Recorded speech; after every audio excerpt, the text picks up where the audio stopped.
Hello everyone and welcome to a new episode of Building with Fuzen. Today we have a slightly different video for you. Today we are going to show you how you can use AI to effortlessly customize your no-code apps. So if you're building a no-code app on Fuzen and if you want to customize your app, today you will learn how you can make changes to your app using simple AI prompts. So you already know that Fuzen helps you build simple SaaS apps and web apps without writing a single line of code. But sometimes you will run into situations where you want to make changes that are not directly possible with our no-code tools. For example, you have created a form and now you want to add validations to it. Normally, most no-code platforms will not be equipped to handle these different kinds of validations. So you might feel stuck. And it's because of this particular reason we have added very strong AI capabilities on Fuzen's no-code platform. And today we are going to show you how you can use these AI capabilities to customize your no-code app exactly as per your liking and without having to write a single line of code. So let's dive in.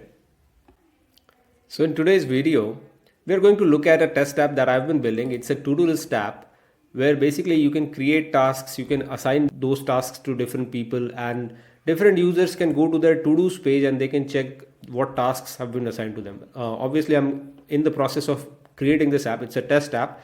So I still have to create a few things, but my intention is to build this app and explore certain situations where we have limitations on our no-code tools, and then we can see how we can use AI to overcome those limitations.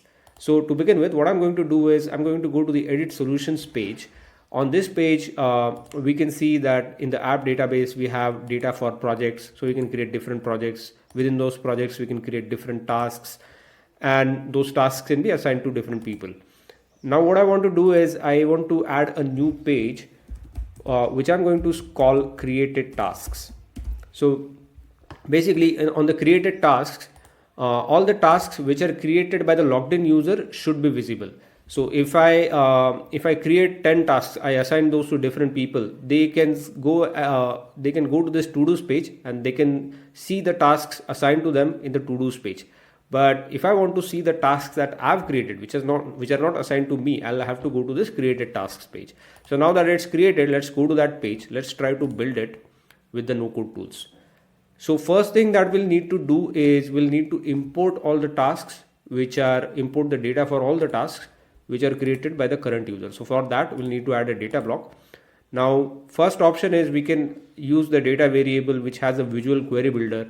But for purpose of this video, we'll say that we don't know how to use the visual query builder. So instead we are going to use an AI query builder. And we are simply going to say, we are going to tell AI to get all the tasks which are created by the logged in user. And then let's see. So it didn't work. I can see the query that is generated by the AI. I can tell AI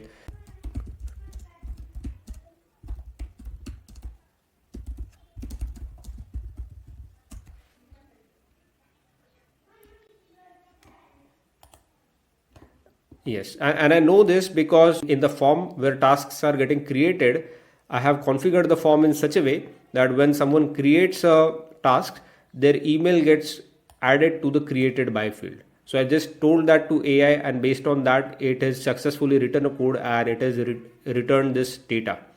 So I didn't need to use any no-code tools. I didn't need to write any code, but I've queried this data. Now what I can do is I can save this data as a variable.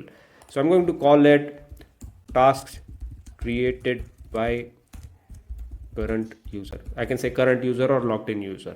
So basically all these tasks created by the current user will be saved as this variable, and then we can use this data variable in our page layout. So when we add building blocks, we can use that variable in the page UI.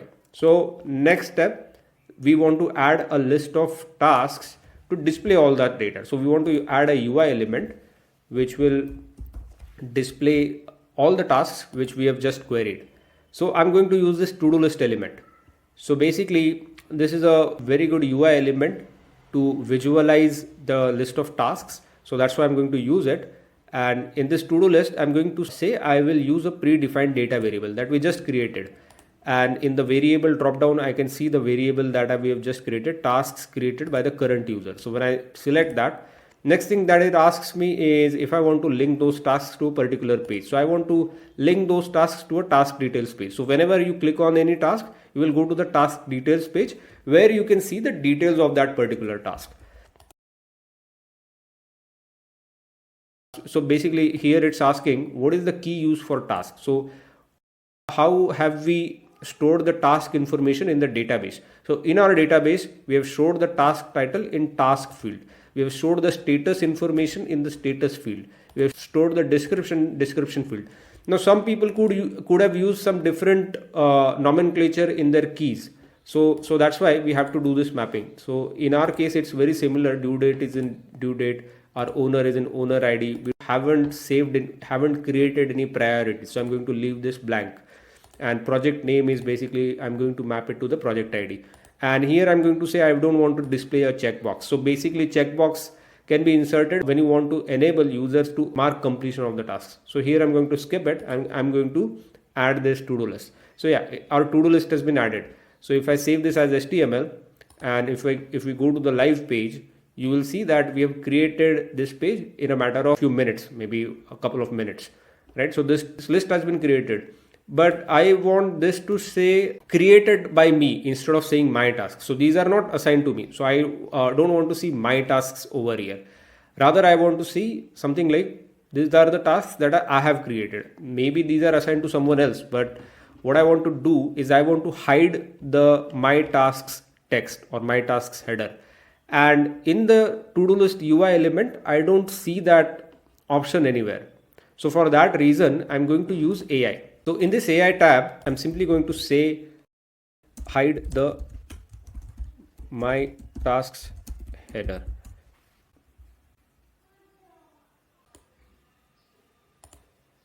Okay, so now we can see AI has done something. It has given us a response.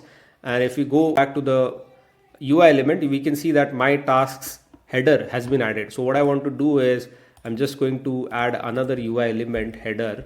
And I'm going to say these are tasks created by me. I'm going to add this and I'm just going to move it as a header, save HTML, and let's look at the live page. Yeah, so these are tasks created by me. So now it makes sense when we go to the created tasks page, we will see tasks that are created by me. So tasks basically created by the logged in user. If we click on any of these tasks, we will go to the task details page, which I had created previously. So we can go to the task details page. Okay, so now what I want to show you is a little more interesting. So if we go to the dashboard page, on this dashboard page, I've already created this page previously, and we can see on this dashboard page, there's a to-do list which says manage tasks.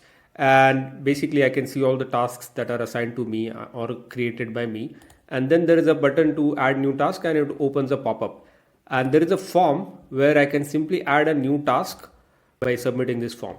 Now what I want to do is I want to add a validation that this task field should never be empty, or it could be any other validation that the task field should not contain any text or should be a certain amount in length, like certain characters in length or certain words in length, should not be more than number of characters, number of words, etc. Could be any kind of validation on these different fields as well. Like for example, due date should not be a previous date, should be a future date always, something like that. So we'll see a simple test case. Let's open the page builder. So if we go to the page builder, we can see that there is a pop-up element, and within that pop-up we have added this form using our no-code tools, right? So here we don't see room for adding too many validations. So basically that's the limitation of no-code tools. So how do we overcome that? We can use AI to overcome that. So what I'm going to do is I'm going to ask AI to write a simple validation. I'm going to say add validation in this form that the task field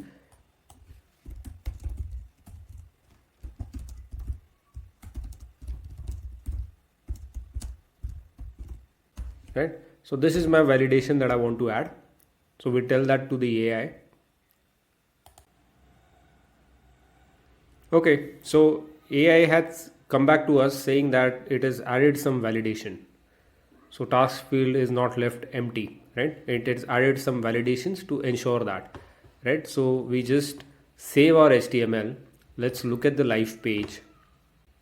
So if we go to this form, if I try to add a task without entering anything in the task field, it immediately restricts me from doing so. It tells me please fill in the task field. So task field, now we have added a validation that task field should not be empty, right? Now let's try to save this with some valid text in the task field. I'll put some due date against it and try to save it. Now you can see it works, right? So the validation that we added, rather the validation that AI added, works really well. And all we had to do is enter a simple prompt in simple plain words that add a validation to ensure that such and such thing is followed. So that's all we need to do. Whenever you need to customize any block, if you don't find the options that you want in these configurations, if you don't find those standard app options, just go to AI and you ask AI to do the changes that you want. And it will, if it doesn't understand what you need, it will come back with some questions. It will ask you for clarifications. But if it understands, if your prompt is super clear and if it understands needs to be done, it will do that. And once it does its job, then you'll start seeing this message that this block has been updated using AI. So if we make any other changes here, it is possible that those changes will override the work done by AI. So we need to be careful going ahead that if we make any changes, it will override the changes that we've done with AI, and again we'll need to go back to AI and we'll need to ask AI to redo those changes. So that's something that we need to be cautious about. But for now, this is something that I wanted to show you, that when you're adding forms, you can add validations or you can add any other kinds of customizations, changes using AI prompts. So I'm going to stop right here.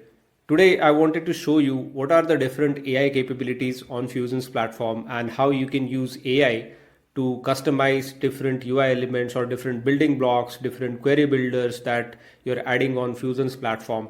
So basic thing or the bottom line here is you can use Fuzen's no-code tools to build the basic skeleton of your app. It will give you, the no-code tools are strong enough to give you a very strong, robust skeleton for your app. And then for the additional changes that you want to make or additional flesh that you want to add to your skeleton, you can use AI for that. So if you see a no-code block, for example, if you're using a form and you can use that form to do the basic work of getting the basic functionality right, and then if you want to add any validations or any custom workflows or any kinds of customizations over there, you can ask AI to do that. So if you don't see the desired configurations in your no-code panel, you just go to the AI tab and ask AI to make the changes that you need, and it should do that. I hope you enjoyed this video. If you liked it, please give it a thumbs up. Before you go, don't forget to hit the subscribe button so we can keep bringing more of such content to you.